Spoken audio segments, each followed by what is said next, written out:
예수님께서는 공생의 기간 그 제자들을 참 다양하게 훈련을 시키셨죠. 특히 그 섬김의 그 훈련을 아주 다양하게 아름답게 시켰습니다. 우리 제자들이 서로 높아지려고 아주 정신을 못 차리고 있을 때에 우리 주님께서는 말씀을 하셨습니다. 나 섬김 받으러 온 게 아니고 섬기러 왔다.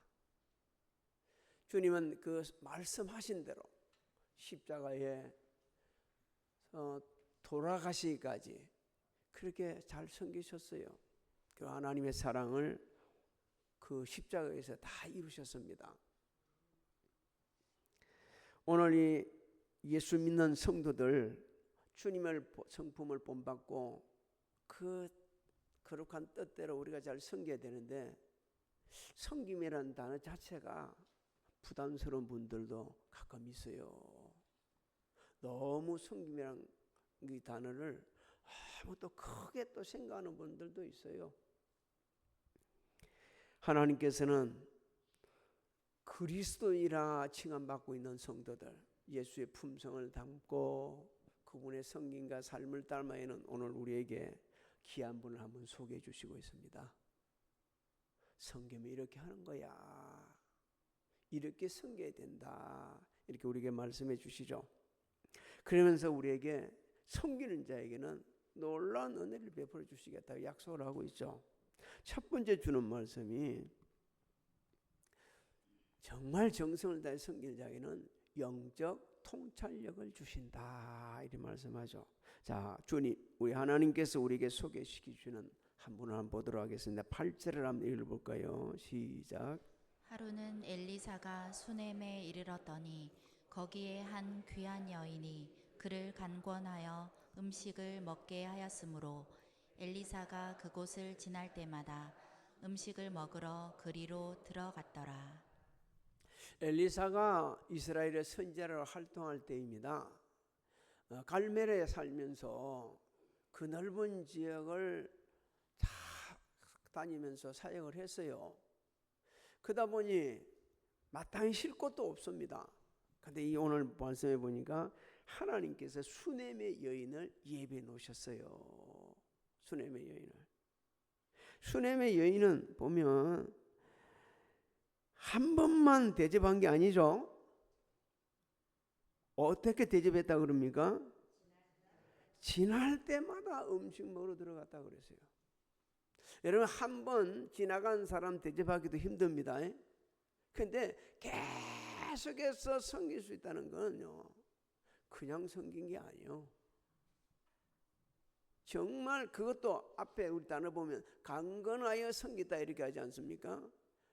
나 그냥 와서 한번 밥 먹고 가세요 그렇게 한 게 아니고 강청을 해서 식사하세요. 강청을 응급해. 그리고 지나갈 때마다 음식을 대접했던 이 아름다운 모습을 우리가 좀 볼 수 있어야 합니다. 근데 그 여인은 어떤 여인이라고 그랬습니까? 귀한 여인이라고 그랬어요. 귀하다는 것은요, 당시 사회에서는 경제적으로 부유한 사람, 또 사회적으로 높은 지위가 있는 사람을 가리켜서 귀한 사람이다 이렇게 했습니다. 당시는 오늘날이나 경제적으로도 부유하고 높은 지위에 있는 분들이 잘 섬기는 분도 있어요. 그러나 다는 그렇지 못합니다. 다는 그렇지 못해요. 그런데 이 여인은 말이요, 부유함과 그것을 하나님께 주신 것을 가지고 아주 이 엘리사를 지극정성으로 섬깁니다. 9절로 10절을 한번 볼까요? 섬김의 원인이 나옵니다. 시작. 여인이 그의 남편에게 이르되 항상 우리를 지나가는 이 사람은 하나님의 거룩한 사람인 줄을 내가 아노니 청하건대 우리가 그를 위하여 작은 방을 담 위에 만들고 침상과 책상과 의자와 촛대를 두사이다. 그가 우리에게 이르면 거기에 머물리이다 하였더라. 자, 지나가는 이 사람은 자신이 볼 때 누구라고 그러죠? 하나님의 거룩한 사람인 줄 내가 안다. 이걸 바꿔보면요, 이런 뜻입니다. 지금 수넴의 여인은 남편이 보지 못한 부분을 영적 통찰력으로 그 사람에 대해서 보고 있는 거예요. 여러분, 영적 통찰력이란 말은 어려운 말이 아니에요. 보이는 이 현상, 우리가 누구나 다 볼 수 있는 이 현상, 이 이면에서 섭리하시는 하나님의 그 능력, 은혜를 바라보는 영적 통찰력, 영적 능력을 말씀하고 있는 겁니다. 우리는 우리 눈으로 누구든지 보이는 눈의 현상은 다 볼 수 있어요. 근데 그 이면에서 역사하시는 하나님의 능력, 하나님의 은혜를 볼 수 있는 이 눈이 이 여인에게는 있었습니다. 그렇다고 교만하지도 않아요. 당신 그것도 보지 못해서 이렇게 말하지 않습니다. 좀 생각이 나서 그러죠. 어떤 분이 남편이 그냥 갑자기 일을 하다가 쓰러졌어요. 병원에 가서. 그래서 연락이 온 거예요.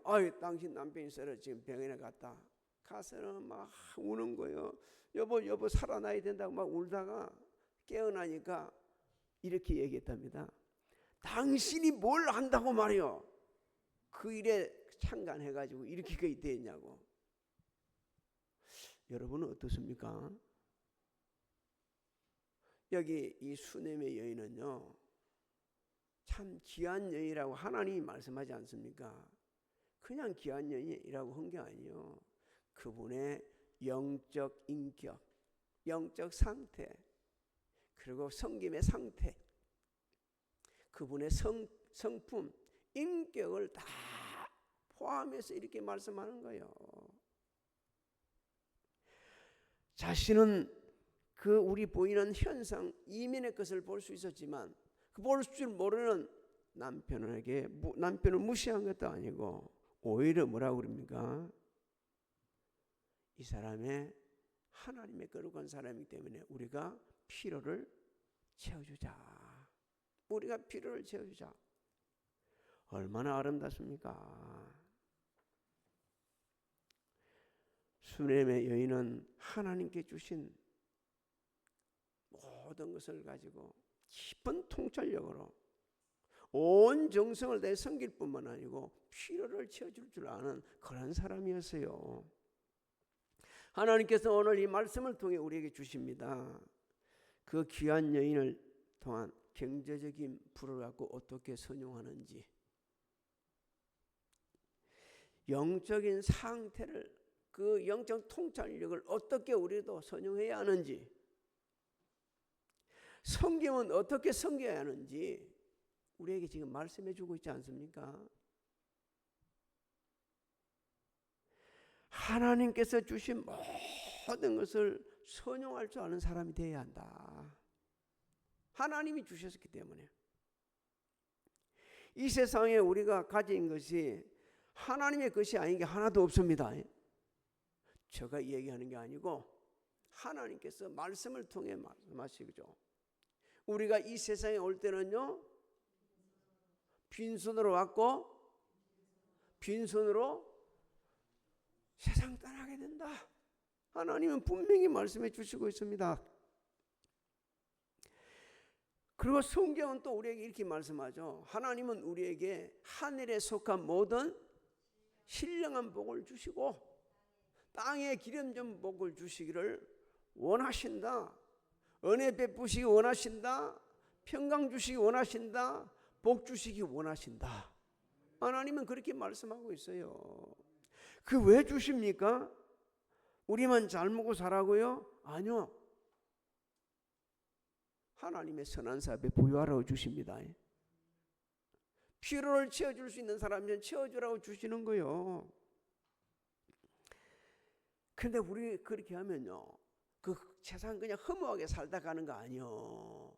하나님이 우리에게 또 약속을 하십니다. 그래야면 내가 채워줄게. 그리고 이 세상 끝나는 순간 천국 오게 할게. 신명기 8장 7절로 10절을 한번 읽어볼까요? 시작. 내 하나님 여호와께서 너를 아름다운 땅에 이르게 하시나니 그곳은 골짜기든지 산지든지 시내와 분천과 샘이 흐르고 밀과 보리의 소산지요 포도와 무화과와 석류와 감람나무와 꿀의 소산지라.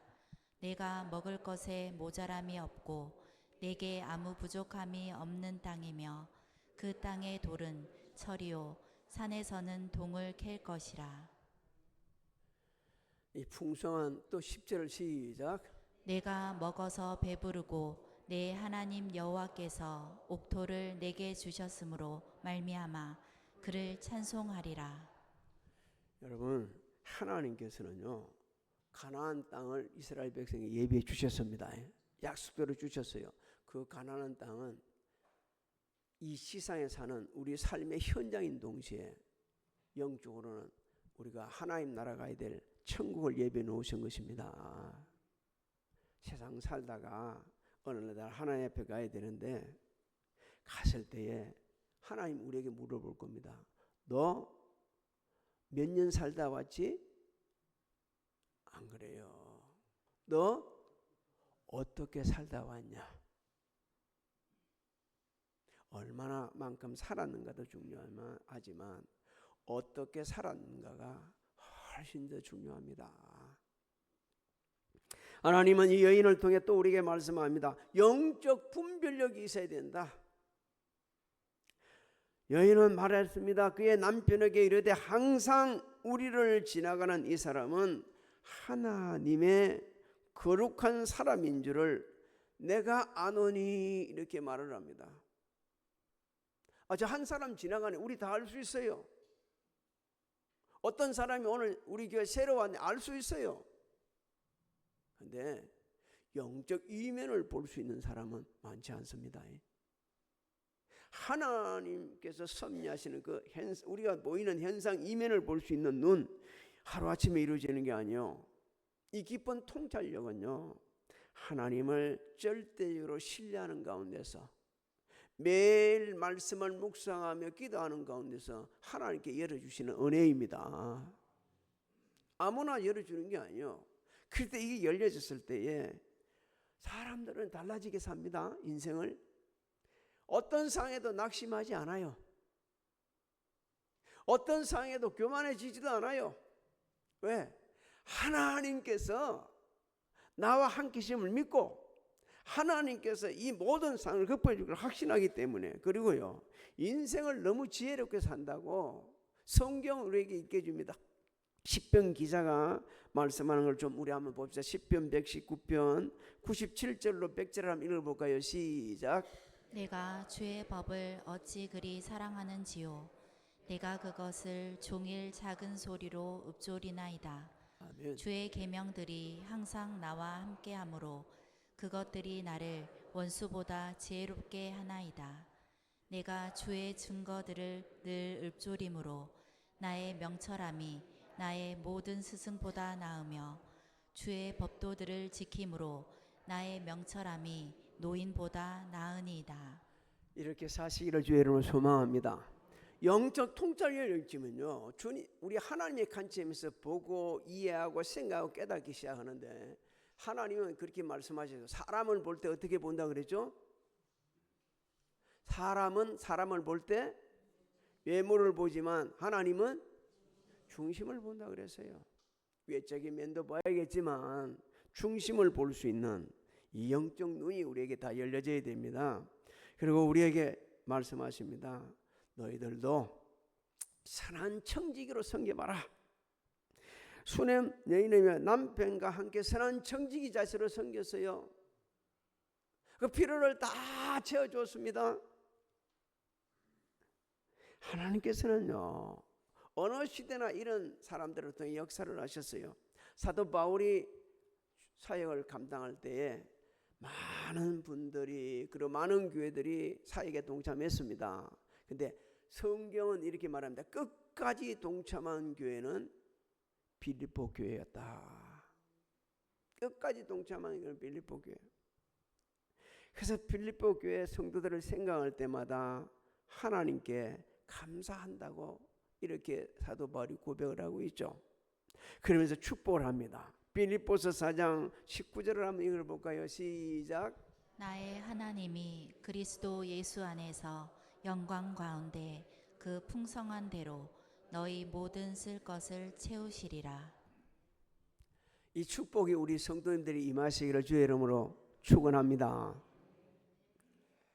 두 번째 우리에게 주시는 말씀이 있죠. 대가를 바라지 않고 순수하게 섬기는 자들에게는 기적의 토양이 된다. 어떤 대가를 바라지 않고 순수하게 섬기면 그게 우리 인생 살아가는데 기적의 토양이 된다고 그러네.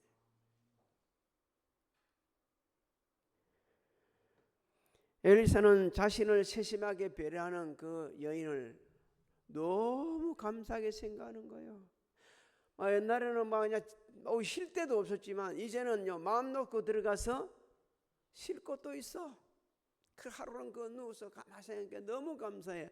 이 여인을 뭘 도와줄 게 없을까? 나만 이렇게 받으면 안 되지. 그래 엘리사한테 시켰습니다. 자기 사원에게 시켜가지고 뭘 도와줄 수 있겠는가? 첫 번째 도와줄 걸 한번 볼까요? 13절 한번 읽어봅니다. 시작. 엘리사가 자기 사환에게 이르되 너는 그에게 이르라. 내가 이같이 우리를 위하여 세심한 배려를 하는도다. 내가 너를 위하여 무엇을 하랴? 왕에게나 사령관에게 무슨 구할 것이 있느냐 하니 여인이 이르되 나는 내 백성 중에 거주하나이다 하니라. 지금 뭐 부탁을 하는 겁니까? 국가에 도움을 요청한 일 있으면 좀 해봐라. 지금 우리 같으면 있어요. 얼마나 많이 있겠어요. 근데 참 놀라우신 하나님의 은혜입니다. 당시 엘리사가 그 국가 그 왕 그리고 군대 장관하고 막연하게 얼마든지 뭘 얘기할 수 있는, 이 소통할 수 있는 그런 사이였다는 거예요. 여러분 인간관계 좋아야 합니다. 예, 그런 관계 유지하는 게 정말 좋아요. 또 그런 분들이 또 정말 필요해요. 근데 이 여인이 대답하는 거 보십시오. 너무 멋지게 이야기합니다. 16절 17절 한번 읽어볼까요? 어떻게 대답하는지 시작. 엘리사가 이르되 한 해가 지나 이때쯤에 내가 아들을 안으리라 하니 여인이 이르되 아니로소이다. 내 주 하나님의 사람이여 당신의 계집종을 속이지 마옵소서 하니라. 아까 여인이 위에서 내가 제가 놓친 게 하나 있는데 여인이 말하되 내 백성 중에 거주한다고 대답을 했지 않습니까? 그 얘기는요, 나 어떤 대가 보고 섬긴 게 아닙니다. 정말 순수하게 섬겼습니다. 얼마나 그 마음이 따뜻한지 저는 이 마음에 너무 감동을 지금 받고 있어요. 지금도 순수하게 섬기는 분 많습니다. 그런 분들 때문에 세상이 돌아가는 거예요.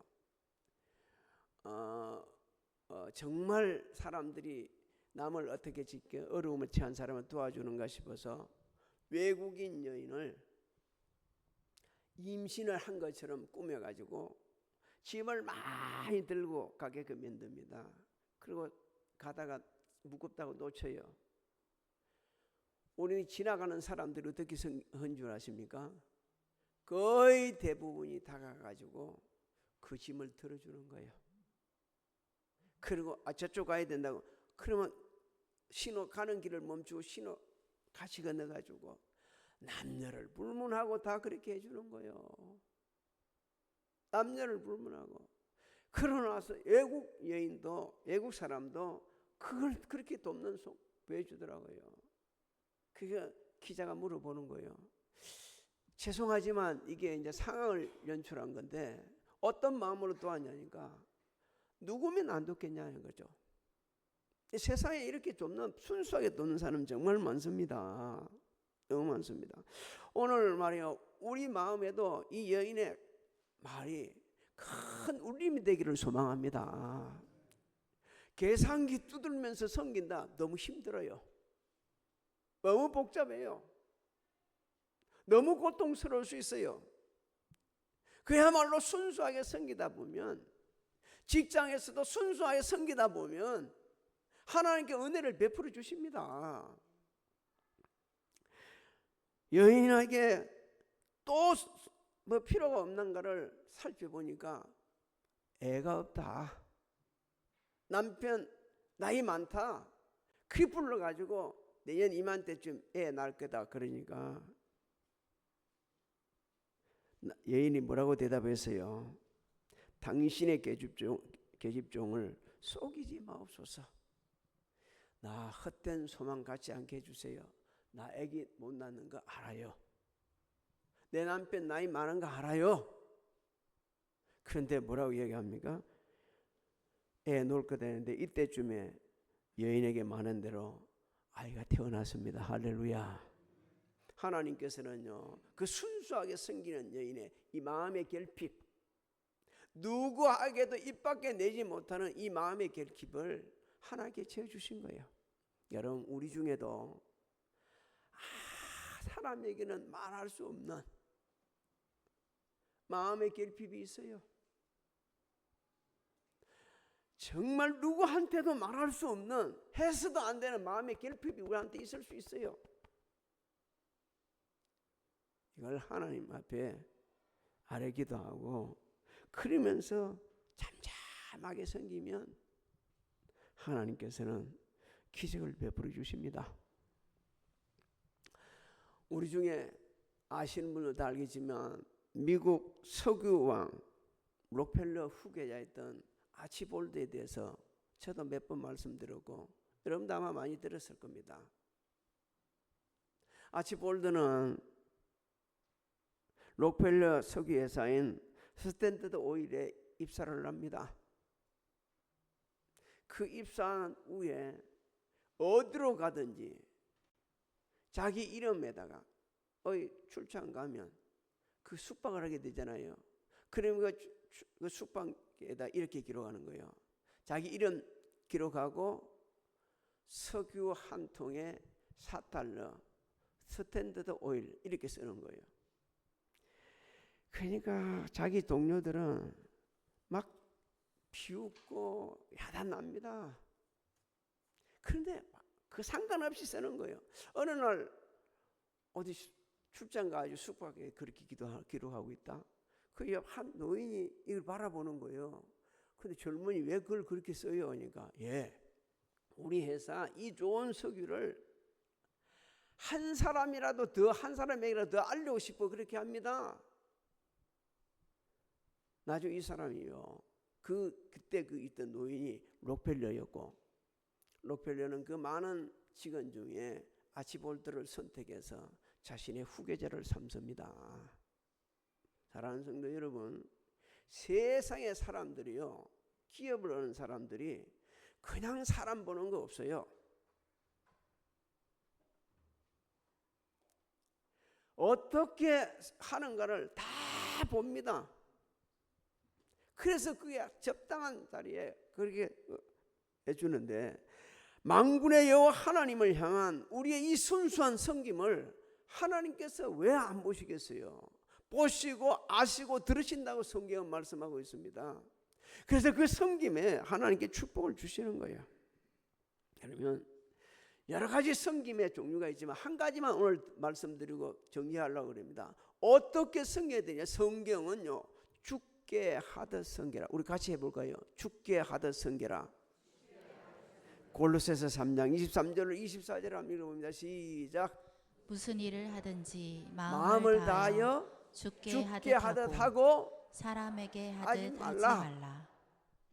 이는 기업의 상을 죽게 받을 줄 아나니 너희는 주 그리스도를 섬기느니라. 여러분, 마음을 다해서 전 인격적으로 죽게 하듯 섬기는 거예요. 죽게 하듯. 사람을 섬기는 처럼, 사람을 보면서 섬기는 거는요, 마음에 안 들면 안 섬길 수도 있어요. 죽게 한다는 하듯 섬기는 것은 하나님을 경외하는 마음으로 섬기는 겁니다. 정말 하나님을 섬기는 마음으로 섬기고 주님을 섬기는 마음으로 섬기고 전인격적으로, 성경은 전인격적으로 섬기는 말을 이렇게 이야기하죠. 마음을 다하고 뜻을 다하고 정성을 다해서 섬겨야 된다. 이게 죽게 하듯 섬기는 겁니다. 우리나라 기업 중에 하신 분들도 많죠. 죽게 하듯 섬기는 분, 책도 쓰신 분도 많죠. 그 중에 뭐 오래됐습니다만 우리 한번 옛날에 그 책을 가지고 우리 전부 다 읽으면 필독 독서를 해가지고 한 분 책이 있잖아요. 참 좀 화장품. 세상이 죽게 하듯 하라. 말년이 잠깐 조금 좋지 않는 그런 일들이 있었지만 그분이 처음에는요 죽게 하듯 섬겼습니다. 그래서 그 회사가 그렇게 커진 거예요. 사랑하는 성도 여러분, 우리가 죽게 하듯 섬기게 되면 하나님은 보십니다. 하나님은 아십니다. 하나님은 들으시고 계세요. 그래서 그 사람들을 통해 역사를 하는 거예요. 하나님 내게 뭘 주셨습니까? 우리 하나님께 받은 거 많습니다. 하나님 나 가진 아무것도 없어요. 아니요, 너무 많이 받았습니다. 지금 우리가 가지고 있는 모든 게 하나님께로부터 왔습니다. 예. 건강도 주셨고요, 믿음도 주셨고요, 재능도 주셨고요, 꼭 물질뿐만 아니에요. 모든 걸 다 주셨어요. 이걸 선용하는 거예요. 이걸 섬기는 겁니다. 그냥 섬기는 게 아니고 정말 순수하게 죽게 하듯 섬기면요 하나님께 영광을 받으시고 우리의 이 작은 배려 하나, 그러니까 아까 수넴의 여인이 엘리사를 어떻게 배려했죠? 쉴 곳을 마련한 것처럼 배려해 준 것처럼 우리도 이 작은 배려가 어떤 사람에게는요 살아갈 소망이 됩니다. 내 진짜 작은 배려 하나가 딱 여기서 생을 끝나고 싶은데 어떤 사람이 와가지고 뒤에 가가지고 덩들을 탁 치면서 붙잡고 당기면서 죽을 힘이 있으면 뭐라고요? 살아보십시오. 그렇게 살면 소망이 되는 거예요. 제가 한번 말씀드렸죠. 전도로 갔다가 모카빌라 전도로 갔다가 뚜드니까 이 새끼 죽인다고 막 나왔던 사람 나중에 전화가 오랍니다. 그때 딱 죽으려고 그랬는데 당신이 두드려가지고 말려서 못 죽어가지고 화가 나서 그랬는데 너무 고맙습니다. 너무 고맙습니다. 난 전도로 갔어요. 전도로 가서 두드렸어요. 그런데 그런 일이 벌어졌습니다. 지금도 우리의 세심한 배려가 필요한 사람들이 있습니다. 교회 안에서 교회 밖에서 한번 이 수넴의 여인처럼 섬겨 보십시오. 마음에 결핍되어 있는 엉어리가 되어서 병이 될 만한 일도 하나님 풀어주시고 삶의 현장에 얽히고 서린 것도 풀어주시고 새로운 인생길을 열어주시는 그 은혜를 누리시기를 주님의 이름으로 축복합니다. 축복합니다. 지금은 우리 주 예수 그리스도의 은혜와 하나님 아버지의 마음과 가진 사랑하신가 성령님의 감화감동 교통의 역사하심이 오늘 예배드리는 사랑하는 성도들 머리에와 가정, 직장, 사업장, 자녀들 진행하고 있는 모든 일들 우리 교회 대한민국에 지금으로부터 영원토록 함께 하실지어다.